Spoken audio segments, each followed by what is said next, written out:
Catch মিসের মাসুল দিল Hong Kong. Asia কাপের প্রথম ম্যাচেই আফগানিস্তানের দাপটে জয়। দর্শক, এশিয়া কাপের উদ্বোধনী ম্যাচে শক্তিশালী আফগানিস্তানের বিপক্ষে মাঠে নেমেছিল হংকং। আর এই ম্যাচে শুরুতে টসে জিতে ব্যাটিংয়ের সিদ্ধান্ত নেয় আফগানিস্তান। অবশ্য ব্যাটিং বেছে নিয়েও হংকং বোলারদের কাছে খুব একটা সুবিধা করতে পারছিল না আফগান ব্যাটাররা। স্কোরবোর্ডে মাত্র 25 রান সংগ্রহ করতেই প্রথম উইকেট এবং দলীয় 26 রান সংগ্রহ করতেই দ্বিতীয় উইকেট হারায় আফগানিস্তান।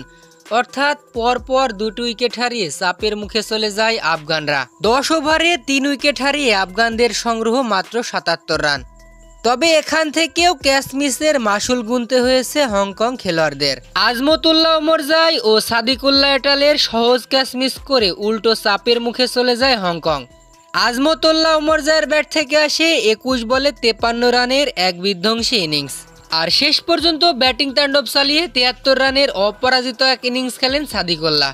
আর মূলত এই দুই জুটির ইনিংসের উপর ভর করেই আফগানিস্তান নির্ধারিত 20 ওভার শেষে সংগ্রহ করে পাহাড় সমান 188 রান। জবাবে তুলনামূলক বড় লক্ষ্য তাড়া করতে নেমে শুরুতেই হোঁচট খায় হংকং। স্কোরবোর্ডে মাত্র 24 রান সংগ্রহ করতে আউট হংকং দলের 4 ব্যাটার। অর্থাৎ স্কোরবোর্ডে মাত্র 24 রান সংগ্রহ করতেই আসা যাওয়ার মিছিল বেঁধে যায় হংকং ব্যাটারদের। আর শেষ পর্যন্ত নিয়মিত বিরতিতে উইকেট হারিয়ে নির্ধারিত 20 ওভার শেষে হংকং মাত্র 94 রান সংগ্রহ করে।